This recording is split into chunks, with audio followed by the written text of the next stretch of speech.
5, 4, 3, 2, 1, 0.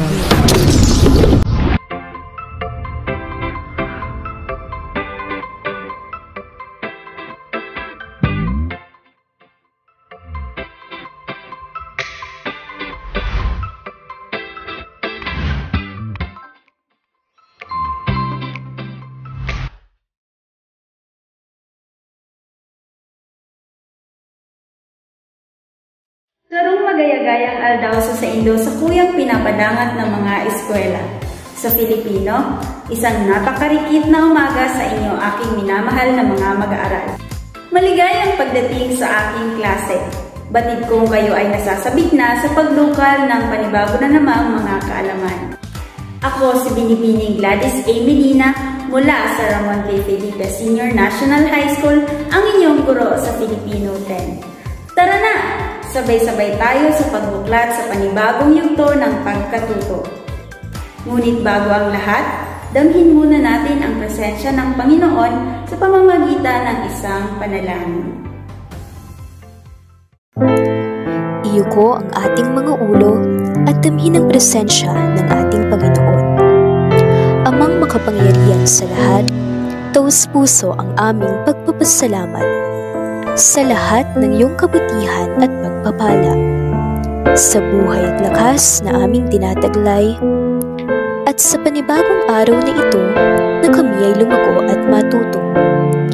Ipagkaloob mo nawa ang katalinuhang nagmumula sa iyo, ang sipag at pagtitiyaga, gayon din ang tibay ng puso, upang ganap na maunawaan ang aming mga aralin. Gabayan din ng aming mga guro at mga magulang na walang sawang nagmamahal at kumakalina sa amin. Higit sa lahat, payapain ang mundong aming ginagalawan at mapatawad nawa kami sa aming mga kasalanan. Lahat ng ito ay magalang po naming hinihiling sa pangalan ni Jesus na aming tagapamagitan at tagapagligtas. Amen. Ilang paalala lamang, mahalagang siguruhin natin ang kalinisan at kaligtasan ng bawat isa laban sa COVID-19. Ano nga ba ang dapat nating gawin? Magaling! Ang pagsunod sa minimum health protocols ay napaka-importante. Una, mahalagang ugaliing maghugas at mag-disinfect ng mga kamay gamit ang alcohol at ang sanitizer. Ikalawa, isuot ng tama palagi ang inyong mga face mask. At ikatlo, panatilihin ang 1 metrong distansya sa lahat ng mga taong ating nakakahalubilo o nakakausap. Sa mga mag-aaral na mayroong problema sa internet connection ngayon, huwag kayong mag-alala sapagkat maaaring i-access muli ang araling ito sa YouTube channel ng inyong lingkod. Ang video link ay aking ipopost na lamang sa ating Facebook group. Napag-usapan natin noong nakaraang linggo ang isang mitolohiyang may pamagat na Liyonggo na mula sa bansang Kenya. Batay sa ating naging talakayan, ano nga ba ang kahalagahan ng pagsusuri sa kaisipang nakapaloob sa isang mitolohiya? Tama! Sa pamamagitan nito ay nakikilala natin ang kultura at tradisyon ng pinagmulang bansa nito. Handa na ba kayong matuto? Ihanda na ang inyong mga sarili, ang inyong lapis at ballpen, ang inyong mga papel, at lalong-lalo na ang inyong mga module. Mayroon akong 2 baso rito. Ang isang baso ay mayroong lamang tubig, samantalang ang isang baso naman ay walang lamang tubig. Ano kaya ang magiging resulta kapag isinalin ko ang tubig mula sa isang baso papunta sa isa pang baso? 100% kayang isasalin ang tubig nito? Tignang mabuti ang pagsasalin ng tubig.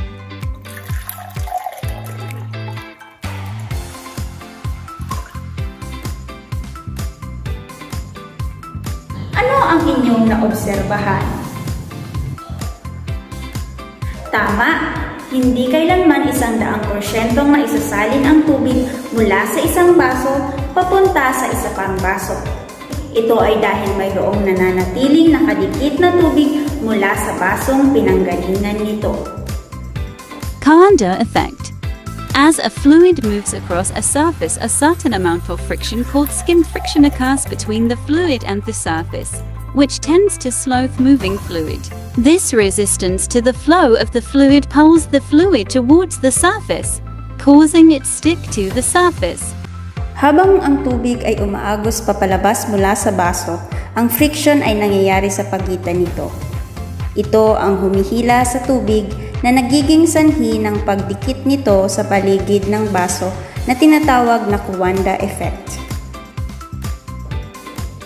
Kagaya ng pagsasali ng tubig, ang mga salita, parirala, pangungusap at talata ay hindi natin maisasali ng 100%.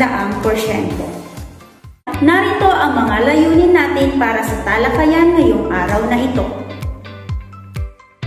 Kasanayang pampagkatuto. Nagagamit ng angkop ang mga pamantayan sa pagsasaling wika. Narito naman ang mga espesipikong layunin. Una, natutukoy ang angkop na pagsasali ng mga salita mula sa isang wika patungo sa ibang wika. Ikalawa, na ipaliliwanag ang kahalagahan ng mga katangiang dapat taglayin ng isang tagapagsaling wika at mga gabay sa pagsasalin. At ang ikatlo naman ay nakabubuo ng mga pang-uusap gamit ang mga isinaling idioma. Tara na! Tuklasin natin kung ano nga ba ang pagsasaling wika, ang mga pangunahing batayang simulain ito, at kung ano-ano ang dapat tandaan sa pagsasalin. Para sa inyong paunang gawain, kunin ang inyong ballpen o lapis, ang inyong papel at ang inyong module. Narito ang panuto para sa paunang gawain.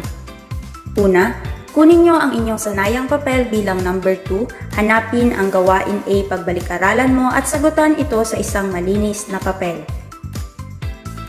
Ikalawa, kukuhaan nyo ng larawan ang inyong sagot bago at pagkatapos itong maiwasto at ito ay inyong ipapasa sa group chat ng klase kapag nabilang nyo na ang inyong tamang sagot. Ikatlo, kayo mismo ang magwawasto ng inyong sariling sagot. Ngunit pakakatandaan ang aking paalala na ang mandaraya sa maliit na bagay ay mandaraya sa malaking bagay. Batid kong kayo ay handa na kaya narito na ang panuto para sa gawain. Hanapin ang salin sa Ingles ng mga salitang nasa hanay A sa hanay B. Piliin lamang ang titik ng gustong sagot at isulat ito sa inyong sariling papel. Kayo ay bibigyan ko lamang ng 3 minuto para matapos ang paunang gawain.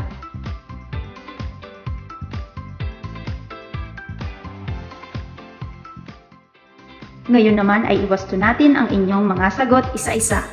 Para sa unang bilang, ang bagyo ay may salin na typhoon, ang nasasakupan ay may salin na covered, ang kalawakan ay may salin na galaxy, ang kalikasan naman ay may salin na nature, at ang pilak ay may salin na silver. Kayo ay mayroon ng angking galing sa pagsasaling wika. Ito ay aking nabatid sa bilang ng tamang sagot ninyo sa paunang gawain. Ngayon, ano nga ba ang pagsasaling wika? Ang pagsasaling wika ay ang paglilipat sa pinagsalinang wika ng pinakamalapit na katumbas na diwa at istilong nasa wikang isasalin. Ayon nga kay Santiago 23, ang isinasalin ay ang diwa ng bawat talata at hindi ang bawat salita na bumubuo rito.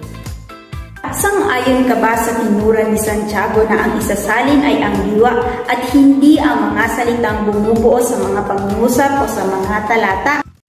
Magaling! Ito ay dahil mayroong mga salitang pareho ang bigkas at baybay, ngunit magkaiba ang kahulugan. Narito ang isa sa mga halimbawa. Ang salitang soft sa Filipino ay nangangahulugang malambot. Samantalang kapag ito naman ay nasa asignaturang musika, ito ay nangangahulugang mahina o malambing. Ngayon, alin kaya ang pinakaangkop na salin ng pangungusap sa Ingles na Giselle is singing the song softly? Magaling! Ang pinakaangkop na salin nito ay ang pangungusap na si Giselle ay kumakanta ng malambing sa halip na si Giselle ay kumakanta ng malambot. Ang pagsasaling wika ay may dalawang bahagi. Ito ay ang SL o simulang lengguwahe at ang TL naman ay ang tunguhang lengguwahe. Ibig sabihin, mayroong dalawang wikang kasangkot sa pagsasalin. Halimbawa, ang wikang Ingles ang SL, samantalang ang TL naman o tunguhang lengguwahe ay ang Filipino. Dito sa halimbawa, ang SL ay Filipino samantalang ang TL naman ay Ingles. Sa tatlong pangungusap na nakahanay sa Filipino, alin kaya rito ang may tamang salin sa wikang Ingles? Tama! Ito ang unang pangungusap na mayroong salin na Pedro watched a movie. Sa pagsasalin ng mga idioma, lagi nating tatandaan na ang isinasalin ay ang diwa nito.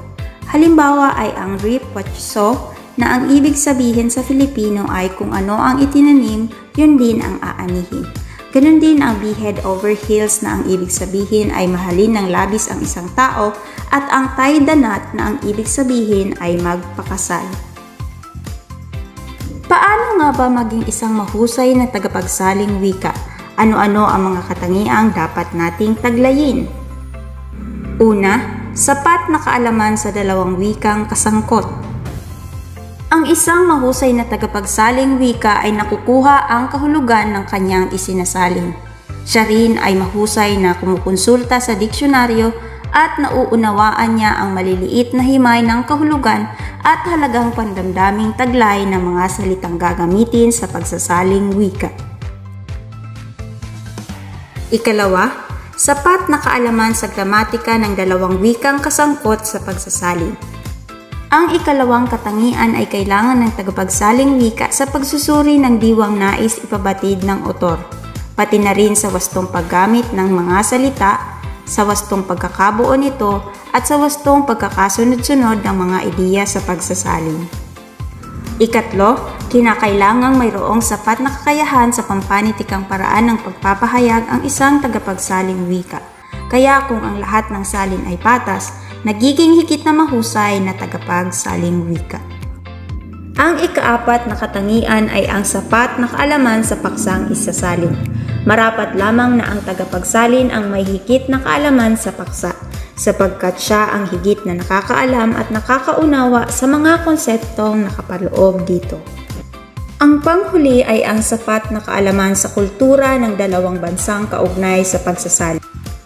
Ayon kay Bienvenido Lombera na kilala sa kanyang pagsasalin sa banyagang dulang katulad ng King Lear at Julius Caesar ni William Shakespeare, mahalagang alam ng tagasalin ang kultura sa likod ng lengguwaheng kanyang isinasalin. Ito ay dahil may mga pagkakataon na ang isang kaisipan o ideya sa isang wika ay hindi maipahayag ng maayos sa ibang wika dahil sa magkalayong kultura ng mga taong gumagamit sa dalawang wikang kasangkot sa pagsasalin. Nalaman na ninyo ang mga katangian na dapat taglayin ng isang tagapagsalin. Ngayon naman, ano-ano kaya ang mga hakbang na dapat nating sundin sa pagsasaling wika? Ang pinakaunang hakbang ay isagawa ang unang pagsasalin. Laging tatandaan na ang isasalin ay ang diwa at hindi ang mga salita. Halimbawa, ang table of contents ay hindi mo maaaring isalin bilang lamesa ng nilalaman sapagkat ang tamang salin nito ay talaan ng nilalaman. Ganoon din ang salitang mahal kita. Ito ay hindi maaaring isalin bilang expensive profit dahil ang tamang salin nito ay ang salitang I love you. Ang ikalawang hakbang ay basahin at suriing mabuti ang pagkakasalin. Kinakailangang iwasan sa orihinal na diwa ng isasalin ang pagdaragdag, pagbabawas, pagpapalit at pagbabago ng walang dahilan sapagkat ito'y isang paglabag sa tungkulin ng isang tagapagsalin. Ang huling hakbang sa pagsasalin ay rebisahin ang salin upang ito'y maging totoo sa diwa ng orihinal. Nararapat na ayusin ang mga hindi malinaw at nagbibigay ng kalituhan na mga pahayag at bigyang pansin din ang aspektong panggramatika ng dalawang wikang kasama sa pagsasalin. Para sa iyo, Bakit nga ba mahalagang sundin ang mga gabay sa pagsasaling wika? Tama! Sa pamamagitan nito, nagiging malinaw at madaling nauunawaan ang salin mula sa ibang wika. Upang aking masukat ang inyong natutuhan sa aralin, kayo ay magkakaroon ng isang kolaboratibong gawain. Basahin at unawain ng mabuti ang panuto.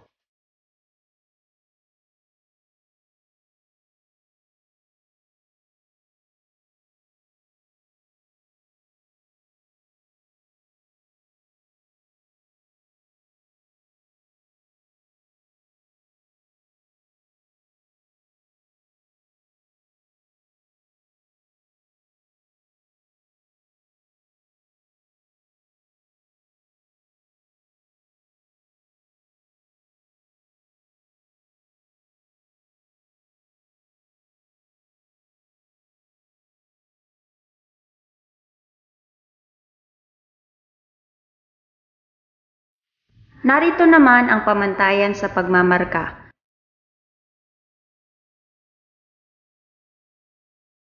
Narito ang mga nakatalagang gawain sa bawat pangkat. Ang unang pangkat ay isasalin ang mga idioma at gagamitin ito sa loob ng isang pangungusap. Samantalang ang ikalawang pangkat naman ay magsasalin rin ng mga idioma, ngunit ito ay kanilang gagamitin naman sa pagsulat ng slogan. Ang ikatlong pangkat ay naiiba ang gagawin sapagkat kayo ay magsasalin ng isang kanta na may pamagat na kung di rin lang ikaw sa wikang Ingles.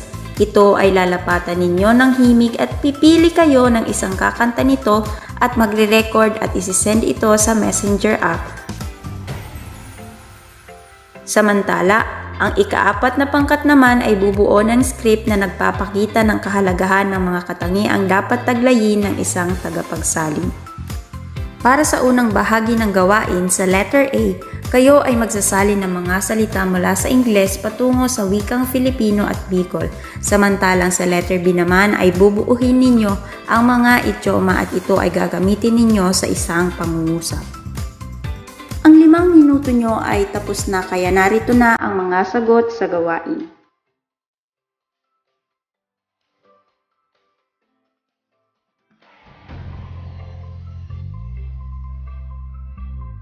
Matagumpay ninyong natapos ang kolaboratibong gawain.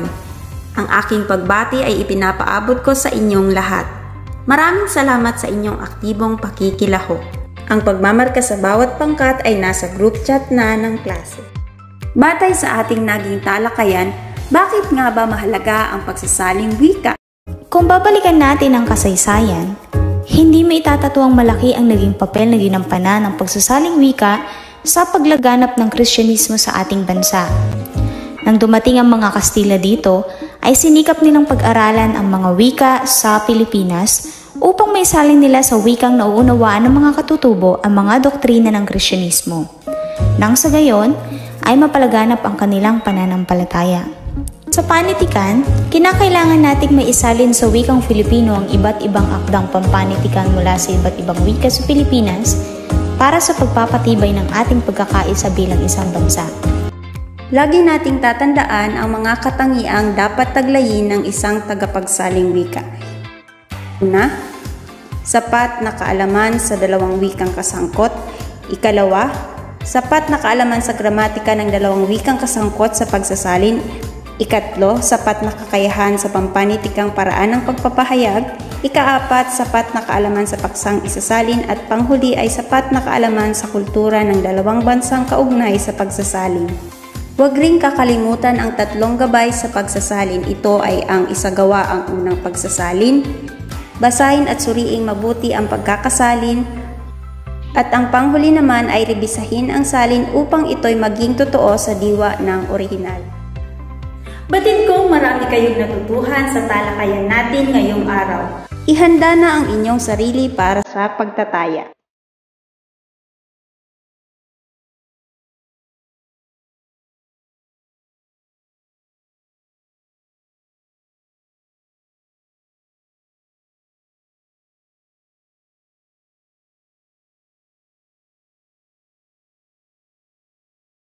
Magaling!